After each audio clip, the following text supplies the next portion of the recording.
Punjab charities commission ने गैर registered Falahi इदारों को बंद करने का फैसला कर लिया है। अहम खबर से मुतालिक आपको बताएं कि महकमा दाखिला में पंजाब चैरिटीज़ कमीशन के इजलास में यह फैसला किया गया है। Chief executive officer Punjab charities commission colonel Shahzad Aamir की जानिब से ब्रीफिंग दी गई है। खैराती इदारों के लिए पंजाब चैरिटी कमीशन से रजिस्ट्रेशन लाजमी करार दे दी गई है।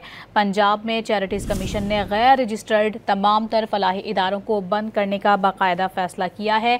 ये फैसला आपको बताते चलें महकमा दाखिला में पंजाब चैरिटीज़ कमीशन के इजलास में किया गया है, जहां पर chief executive officer Punjab charities commission colonel Shahzad की जानिब से ब्रीफिंग भी दी गई।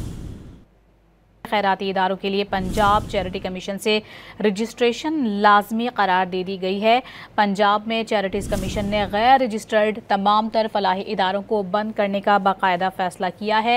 ये फैसला आपको बताते चलें महकमा दाखिला में पंजाब चैरिटीज़ कमीशन के इजलास में किया गया है, जहां पर chief executive officer Punjab charities commission colonel Shahzad की जानिब से ब्रीफिंग भी दी गई।